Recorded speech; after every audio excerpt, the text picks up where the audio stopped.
శ్రీపాదరాజం శరణం ప్రపద్యే. అధ్యాయము 18. రవిదాసును గురించిన వర్ణనం. శ్రీపాదుల వారి దివ్యమంగళ దర్శనం. నేను బ్రాహ్మణద్వయముతో కలిసి కురుంగడ్డకు చేరితిని.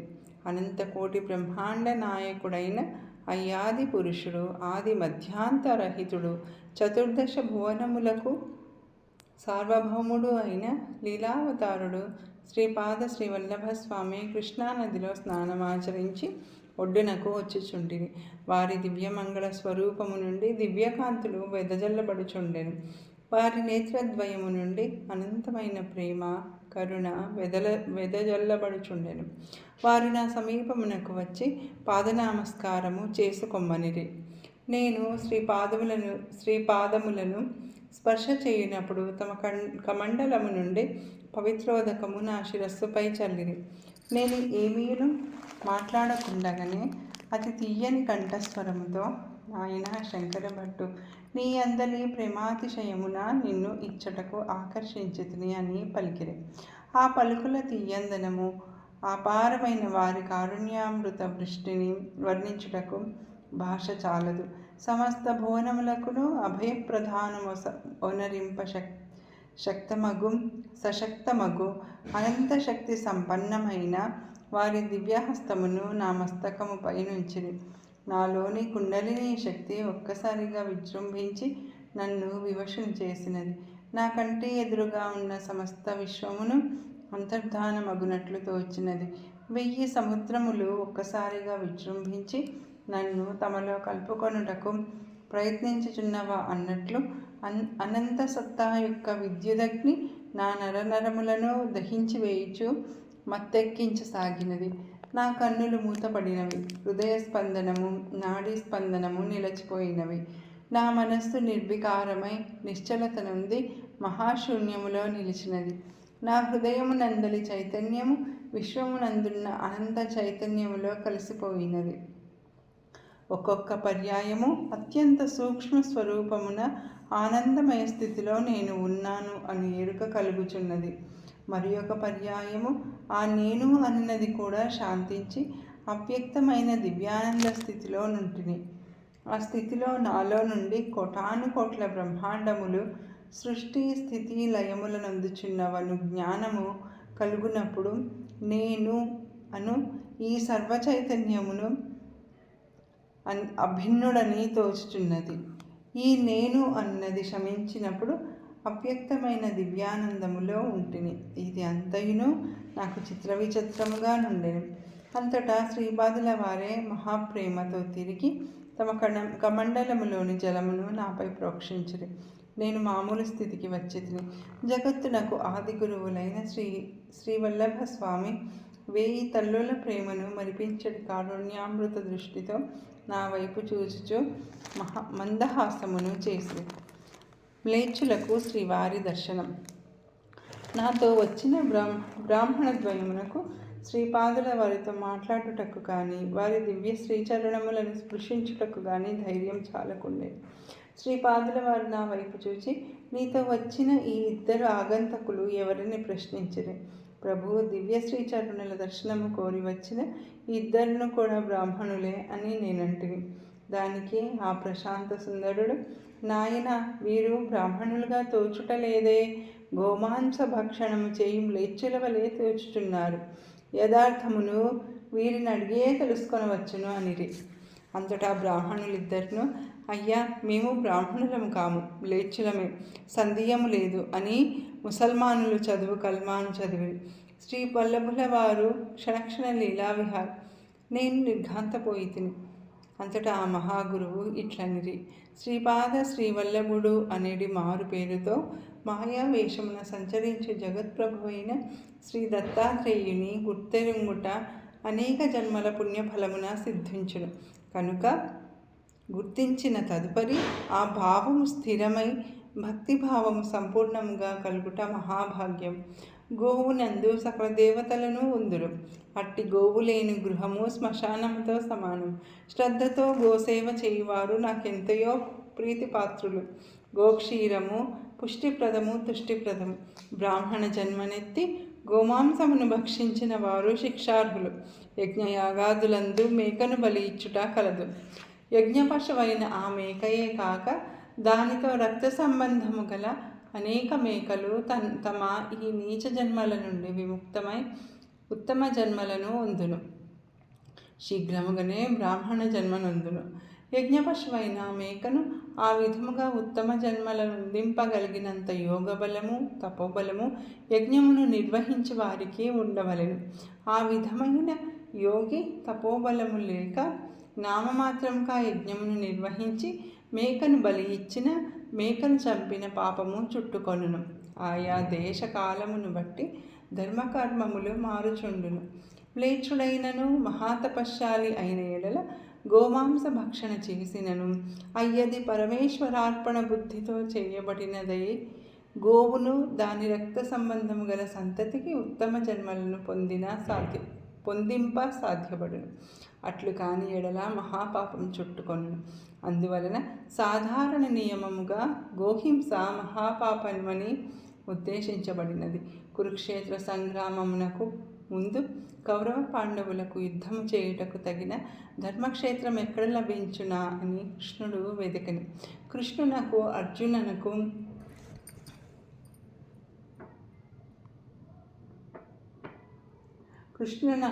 అర్జునుడు తోడుండెను.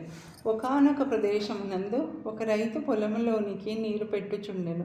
నీటి ప్రవాహం నాటుటకు అడ్డుకట్ట వేయుటకు తగిన బండ కోసం వెదుకుచుండెను. ఇంతలో ఆ రైతు యొక్క బిడ్డ తండ్రికి ఆహారము కొని తెచ్చెను.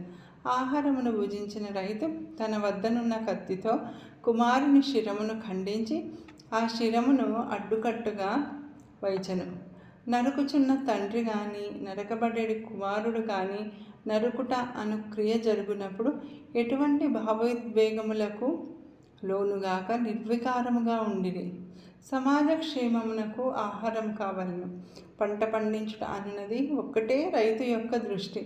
ఆ రైతు తన యొక్క ధర్మమును ఫలాపేక్ష రహితముగా నిర్వహించెను. శ్రీకృష్ణుడే ఆ ప్రదేశమున కౌరవ పాండవులకు రాబోవు కాలంలో యుద్ధక్షేత్రముగా ఉండదగిన ధర్మక్షేత్రముగా నిర్ణయించెను. ఓయి నామమాత్ర బ్రాహ్మణులారా, మీకు గోమాంస భక్షణ చేయుట ఎంత మాత్రము సమర్థనీయము కాదు. అయితే పూర్వ పుణ్యవశమున మీ పితృదేవతల ప్రార్థనా బలము వలన విశేషించి నా అవ్యాజ కారుణ్యము వలన మా దర్శన భాగ్యమును పొందగలిగిరి.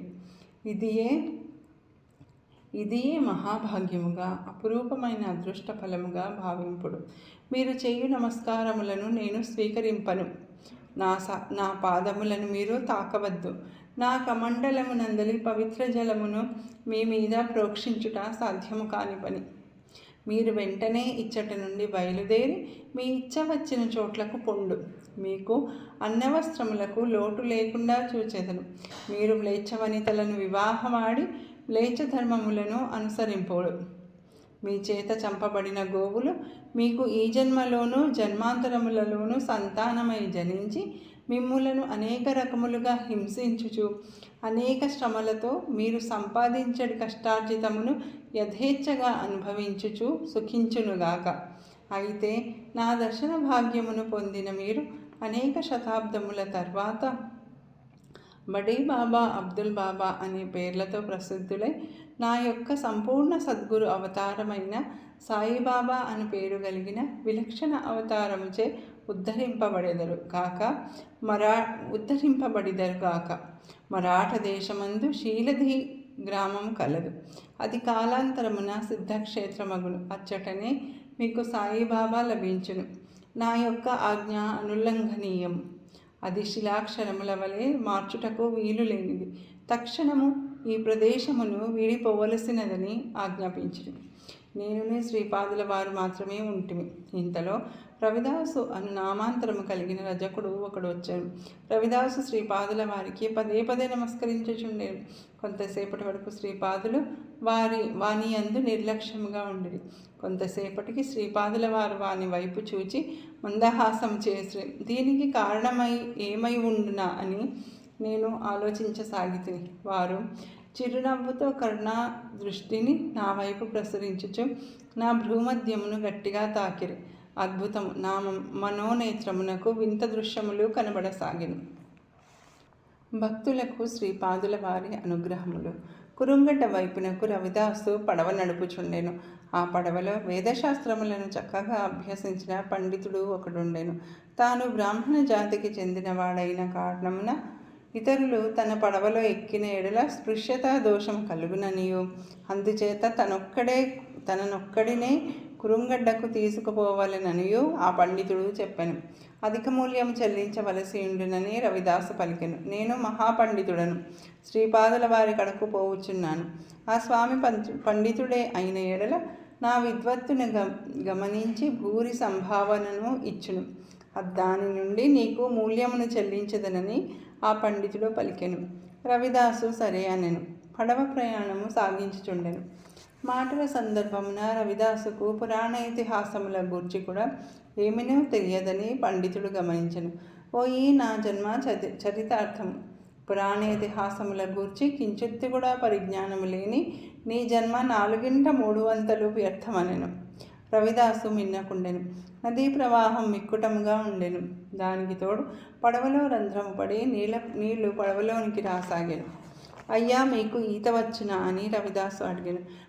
పండితుడు ఈత రాదనెను. అంతటా రవిదాసు, నాకు ఈత వచ్చును, మీకు ఈత రాదు, అందువలన మీ జీవితం 100% వ్యర్థమనెను.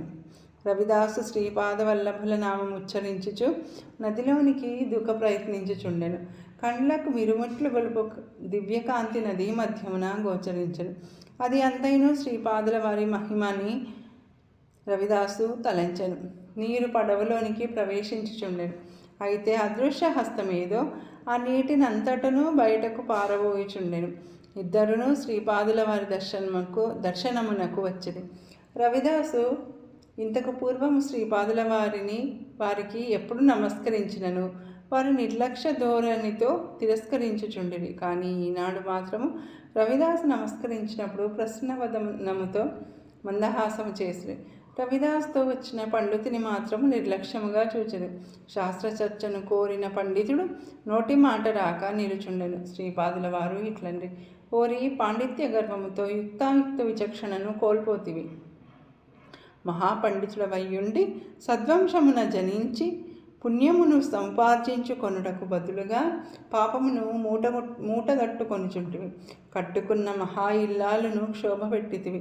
సుఖముగా కాపురము చేసుకొనుచున్న ఒకనొక రజకుని ఇల్లాలిని భర్త నుండి బలవంతముగా విడదీసి నీ ఉంపుడుగత్తిగా ఉంచుకొంటివి. ఆ రజకుని భార్య విధిలేని పరిస్థితులలో నీ ఉంపుడుగత్తెగా మారినందులకు నీకు శరీరము అప్పగించినను మనస్సులో నిన్ను నిరంతరము శపించుచునే ఉన్నది.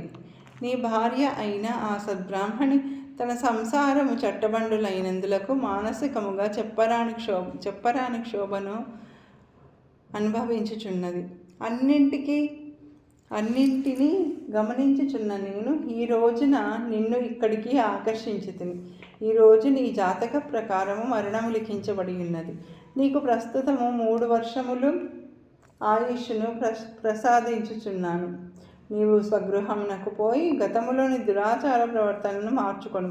లేకపోయినా నీ ఎడల నీ కర్మకు నిన్ను వదిలివేసేదను.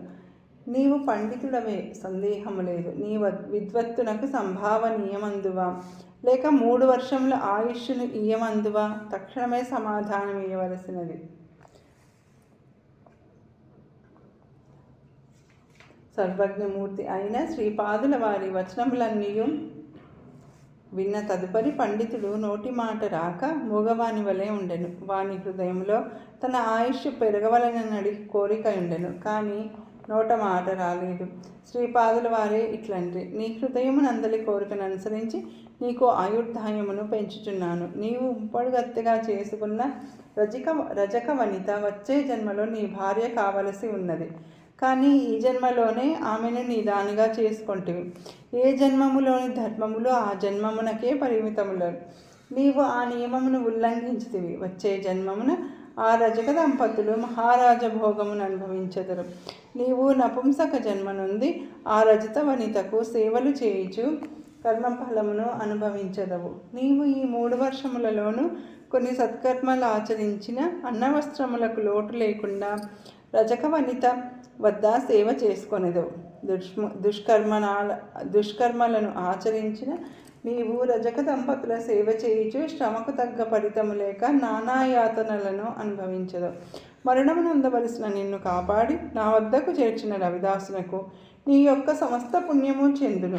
ఆ పుణ్యఫలముగా అతడు సాక్షాత్తు దత్తావతారమైన నన్ను సేవించుకొనగలడు. నీవు శీఘ్రముగా ఈ పుణ్యభూమి నుండి వైదొలగవలసినది. ఆ పండితుడు వెడలిపోయెను.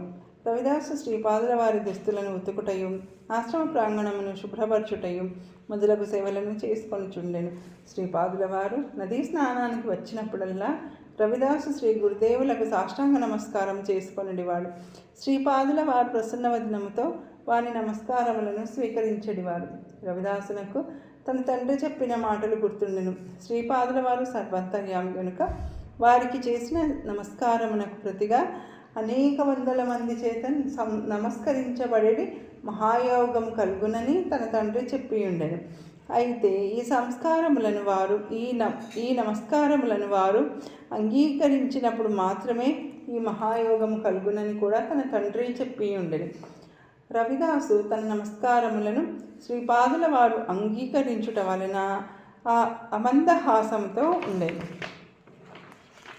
రవిదాసు ఒకానొక దినము ఒక మహారాజు సుందర యువతీ జనముతో కలిసి జలక్రీడలాడుటకు గాంచి తాను కూడా మహారాజు జన్మనెత్తిన బాగుండునని తలచెను. శ్రీపాదుల వారు నదీ స్థానమునకు పోవు ధరిని వారు సంభాషించు సందర్భమున ఇది చర్చకు వచ్చెను. యవన వంశమందు వైఢూర్య నగరమున జన్మించినట్లు శ్రీపాదుల వారు వరదానము సంగిరి. తాము నరసింహ సరస్వతి అవతారమందు వానికి దర్శన భాగ్యమిచ్చదమని అభయము సంగిరి. వాని వంక ఒక వింతైన నవ్వుతో చూచిరి. రవిదాసు అక్కడికక్కడే మరణించను. నా మనోనేత్రములకు అగుపడి ఈ వింత దృశ్యములను చూచుచు సంభ్రమాశ్చర్యములకు లోనైతిని. నేను స్వస్థుడైనంతనే శ్రీపాదుల వారు నా వంక చూసి మందహాసము చేసిరి. క్షణ లీలా విహారి అయిన శ్రీ గురుదేవులను ఎంతని ప్రస్తుతింపగలము. ఇంతలో కొంతమంది స్త్రీలు అనారోగ్యవంతులైన తమ భర్తతో అక్కడికి వచ్చిరి. కన్యల తల్లిదండ్రులు తమ బిడ్డలకు యోగ్యమైన వరులను కోరి అచ్చటకు వచ్చిరి. వారందరికీ శ్రీ గురుదేవులు పసుపు కొమ్ములను పంచిపెట్టుచుండిరి. అందరూ మహాదానందములో అచ్చట నుండి వెడలుచుండిరి. శ్రీపాదుల కృపతో అక్షయ పాత్ర వల్లభేసునకు అనుగ్రహం. ఇంతలో ఒక యువ బ్రాహ్మణుడు అచ్చటికి వచ్చెను. ధూళి దూసరిత దేహంతో ఉండెను. అతడు కాశ్యపస గోత్రీకుడు, అపస్తంభ స్తోత్రుడు. వల్లభేశ్వర శర్మ అనున్నది అతని నామధేయం. పీఠికాపుర అగ్రహారము నుండి వచ్చినవాడు. శ్రీపాదుల వారు పీఠికాపురమునందని తన ఆత్మీయులను పేరున అడిగి వారి క్షేమ సమాచారములను తెలుసుకొనెను. సర్వజ్ఞులైన వారికి ఇది ఒక రకమైన వినోదం. మధ్యాహ్న భిక్షకు ఎందరెందరో భక్ష్యభోజ్యములను తెచ్చిరి. ఇంతలో ఏదో అందుకొనుచున్నట్లు తమ ద్విహస్తములను పైకి చాచిరి. ఒక పెద్ద వెండి పాత్ర నిండుగా ఖీర్ అనబడు పాయసం ఉండెను. అచ్చడు సమావిష్టులైన శిష్యగణములకు అది పంచిపెట్టమని నన్ను ఆదేశించిరి. ఎంతమందికి అది పంచినను పాత్ర మాత్రము నిండుగానే ఉండెను. తన శిష్యులు తెచ్చిన భక్ష్యభోజ్యములను కృష్ణానదిలో వేయవలసినదని ఆజ్ఞాపించిరి. ఈ కార్యము రవిదాసుకు అప్పగించబడెను. నదిలోని జలచరములకు కూడా స్వామి ప్రసాద వితరణ గావించుచుండిరి. శ్రీపాదులు వల్లభేషుని తమ దగ్గర కూర్చొనమనిరి. వల్లభేషుని పక్కనే నేను కూర్చుంటిని. నా పక్కన సుబ్బణ శాస్త్రి అను కన్నడ బ్రాహ్మణుడు కూర్చుండెను. ఒక బీద బ్రాహ్మణుడు తన కన్యకు మంచి సంబంధము కుదుర్చమని స్వామిని ప్రార్థించను. అంతటా శ్రీపాదులు ఇట్లంటే, నేనుండగా భయమెందులకు? పాపము ఉన్న చోటనే భయముండును. ఈ వల్లభేషుడే నీకు అల్లుడు. సుబ్బన్న శాస్త్రి పౌరోహిత్యమును నెరుపుము. వల్లభేషుని పితృదేవతలు చాలా ఆగ్రహముగా ఉన్నారు. పితృదేవతల శాపముండుట జీవితానికి మంచిది కాదు. పితరులకు శ్రాద్ధాది కర్మలు సభక్తికముగా చేసెడి పిండ ప్రదానములు మాత్రమే వారికి చేరును, అన్యదా వారికి చెందవు. అందువలన గరుడ పురాణోక్త మంత్రములు చదివి ఆ తర్వాత మాత్రమే వివాహ మంత్రములను చదవవలెను. మాంగళ్య భాగ్యము కొరకు పసుపు కొమ్మును స్వీకరించవలసినది. ఈ రోజున మీకందిన ప్రసాదము మహాదుర్లభమైనది. పీఠికాపురమునందలి మల్లాది వారు, పైండావారు, వత్సవాయి వారు నాకు నైవేద్యముగా పాయసమును చేసిరి. అదే నేను మీకు పంచినది. బ్రహ్మరాక్షసులు మహాపిశాచములు అను మహాదుష్ట శక్తుల వలన పీడింపబడు వారికి తక్షణమే ఈ ప్రసాదం వలన బాధ నివృత్తి కలుగును. దారిద్ర్య దుఃఖంలో మ్రగ్గడి వారికి ఈ ప్రసాద స్వీకారానంతరము సంపద అభివృద్ధి చెందును. ఈ దివ్య భాషణం చేయ సందర్భమును శ్రీపాదుల వారి చెక్కిళ్ళ నుండి అష్టవులు జాలువారినవి. డగ్గుత్తిక చెందిన గొంతుతో శ్రీపాదులు ఇట్లండ్రి: ఈ 3 వంశములతో నాకున్న రుణానుబంధము కాలాతీతం. వారి వాత్సల్య భక్తికి నేను పరవశించెదను. నాకేదైనా తినుటకు దొరుకునేమో అని నేను వారి వంట ఇళ్లలోకి సూక్ష్మ రూపంలో యథేచ్ఛగా పోవుచుందును. వారే కాదు, ఎవరైనాను సరే నన్ను వాత్సల్య భక్తితో ఆరాధించిన వారి ఇళ్ల యందు నేను పసిబాలుడనై తిరుగుచుందును. నా అడుగుల సంబడి యథేచ్ఛగా పోవుచుందును. వారే కాదు, ఎవరైనాను సరే నన్ను వాత్సల్య భక్తితో ఆరాధించిన వారి ఇళ్లయందు నేను పశుబాలుడనై తిరుగుచుందును. నా అడుగుల సవ్వడి వారి హృదయములలో సదా ప్రతిధ్వనించును. రాత్రి వేళలయందు కురుంగడ్డలో నా అనుమతి లేకుండా ఎవరునూ ఉండరాదు. ముక్తిని కాంక్షించి బ్రహ్మరాక్షసులు మహాపిశాచములు ఆర్తితో ఆక్రందన చేయుదురు. నేను వాటిని మింగివేసి వాటికి సవ్యములైన విముక్త దేహములను ప్రసాదించును. దేవతలు, గంధర్వులు, యక్షులు, అదృశ్య శక్తులు, మహాపదార్థమునకు చెందిన అనేక ఉన్నత ప్రాణులు నా దర్శన భాగ్యం పొందుటకై వచ్చెదరు. మహాసిద్ధులు, మహాయోగులు, శతాబ్దముల తరబడి తపస్సమాధులలో ఉన్న మహాపురుషులు నా దర్శన, స్పర్శన, సంభాషణ భాగ్యముల కొరకు తహతహలాడుతూ వచ్చెదరు. మీరు ఆనందముగా ఏరు దాటిపోవలసినది. శ్రీపాదుల వారి ఆజ్ఞ అనుల్లంఘనీయం. మేము ఏరు దాటి ఇవలి ఒడ్డున ఉన్న పల్లెను చేరితిమి. కన్యాదాత స్వగృహం నందు వధూవరులను కూర్చుండబెట్టి సుబ్బಣ್ణ శాస్త్రి మంత్రములను చదువుచుండెను. శాస్త్రికి వివాహ మంత్రములే తెలియను గాని ప్రేత సంస్కార కర్మల గురించి, ఆయా మంత్రముల గూర్చి తెలియదు. పైగా వధూవరులను కూర్చుండబెట్టి అటువంటి మంత్రములను చదువుట గురించి విననూ లేదు, కననూ లేదు. శ్రీపాదుల వారిని ధ్యానించి సుబ్బಣ್ణ బ్రహ్మస్థానమున కూర్చుండెను. అతడి నోటి వెంట అప్రయత్నముగా మంత్రములు వెలువడుచుండెను. ఇది సుబ్బಣ್ಣకే ఆశ్చర్యము. ఈ తంతు పూర్తయిన తదుపరి వివాహ మంత్రములతో వారికి వివాహము జరిపించబడెను. మంగళసూత్రమునకు బదులుగా పసుపు కొమ్ము కట్టబడెను. కన్యాదాత నిర్ధనుడు, వరుడు కూడా నిర్ధనుడే. వివాహ సందర్భంగా వచ్చిన బ్రాహ్మణ్యము వివాహ సంప్రదాయబద్ధముగా జరగకపోవుటచే నిందించి పరిణయ వేదిక నుండి నిష్క్రమించిరి. వల్లభేషునకు తండ్రి, తల్లియూ లేరు. కన్య తల్లిదండ్రులను, వరుడును, పురోహితుడును నేను కలిపి ఐదుగురు మాత్రమే. ఆ తర్వాత దంపతులతో కలిపి మేము శ్రీపాదుల వారి దర్శనమునకు పోయితిమి. శ్రీ స్వామి మమ్ము ఆశీర్వదించి ఆనందపరిచిరి. అందరినీ కొంతసేపు ధ్యానస్థులై తన సన్నిధిలో ఉండవలసినదని స్వామి సెలవిచ్చిరి. నేను ధ్యానస్థుడను కాగానే నాకు వల్లభేషుని భవిష్యత్తు గోచరించెను. వల్లభేషుడు పసుపు వర్తకము చేయుచుండెను. తనకు వ్యాపారమున లాభం వచ్చిన ఎడల పూర్వపురం పోయి సహస్ర బ్రాహ్మణారాధన చేయవలెనని నిశ్చయించుకొనెను. శ్రీపాదుల అనుగ్రహమున అతడు విశేష ధనమును సంపాదించెను. అయితే మొక్కు తీర్చుటను వాయిదా వేయుచుండెను. ఇంతలో శ్రీపాదుల వారు కురుంగడ్డలో అంతర్హితులై గుప్త రూపమునందున్నారు. కురుంగడ్డలో శ్రీపాదుల వారి పాదకులు మాత్రమే ఉన్నవి. అతడు ధనమును తీసుకుని కురుంగడ్డకు వచ్చుచుండగా 4 దొంగలు యాత్రికుల వేషమున ఇతనితో కలిసి వచ్చి వల్లభేషుని వధించినారు. అతడు తన తల నరకబడి సమయంలో శ్రీపాద వల్లభులను స్మరించాడు. శ్రీపాదుల వారు త్రిశూలధారి అయిన యతి రూపంలో వచ్చి 3 దొంగలను వధించారు. 4వ వాడు తానెన్నడూనూ దొంగతనం కూడా చేయలేదనియు ఈ ముగ్గురు దొంగలు మార్గమధ్యంలో తనను కలిసినారనియు ప్రలోభపరిచడి వారి మాటలకు లోనే వారితో కుమ్ముక్కైనాననియు తనను రక్షించవలసినదనియు వేడుకొనెను. దయాంతరంగులైన శ్రీ గురుదేవులు వానికి అభయమిచ్చి కొంచెం విభూతిని ప్రసాదించి వల్లభేషుని శరీరంపై చల్లమనియు వాని తలను మొండెమును అతికించవలసినదనియు ఆజ్ఞాపించింది. శ్రీవారి అమృత దృష్టి వలన వల్లభేషుడు పునర్జీవితుడయ్యను. ఆ దొంగ వల్ల జరిగిన వృత్తాంతమంతయును వల్లభేషుడు తెలుసుకొనెను. వానికి కలిగిన ఆనందాశ్చర్యములకు అంతులేదు. శ్రీపాదుల దర్శన భాగ్యం తనకు లభించినందుకు పరితపించెను. వల్లభేషుని మూలమున తనకు శ్రీపాదుల దర్శనమైనందుకు ఆ దొంగ ఎంతయో సంతసించెను. వల్లభేషుడు తన తప్పు తాను తెలుసుకొనెను. 1000 మంది బ్రాహ్మణ్యమునకు అన్న సంతర్పణ చేయు శక్తి తనకు చాలా కాలం కిందటనే కలిగినది. ఈనాడి తన స్థోమతతో 4000 మందికైనను సునాయాసముగా అన్న సంతర్పణ చేయగలడు. తను అనవసరముగా కాలయాపన చేసి ఇక్కట్లను కొని తెచ్చుకొన్నందులకు ప్రతిగా 4000 మంది బ్రాహ్మణ్యమునకు కురుంగడ్డలో అన్న సంతర్పణ చేయించెను. శ్రీపాదుల విరాట్ స్వరూపం. కొంతసేపు అయిన తదుపరి కళ్ళు తెరవలసినదని శ్రీపాదులు ఆజ్ఞాపించి అంతటా వారిట్లనిరి, మా సన్నిధిలో కారణము లేని కార్యము జరగదు. సృష్టి విధానము విచిత్రముగా ఉన్నది.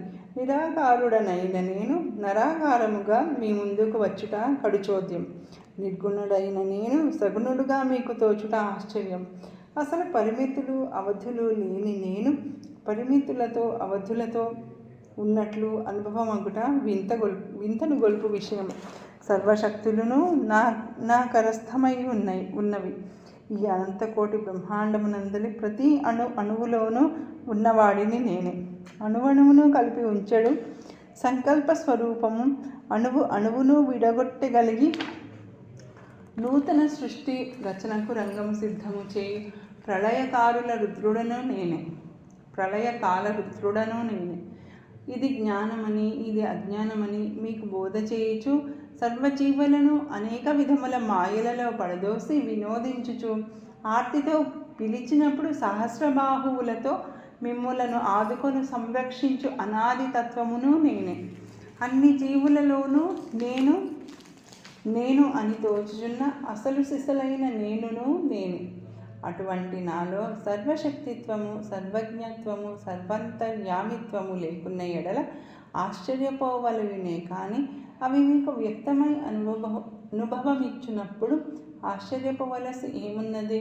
పరబ్రహ్మస్వరూపులైన శ్రీ గురుదేవులు ఈ ప్రకారముగా సెలవిచ్చుచుండ ఎచ్చటిండియో ఘంటానాదం వినబడినది. అందరినూ ఆశ్చర్యపడుచుండగా ఆ ఘంట శ్రీచరణముల మ్రోలవాలినది. కొద్ది క్షణముల అనంతరము అందరూ చూచుచుండగా అది అంతర్హితమైనది.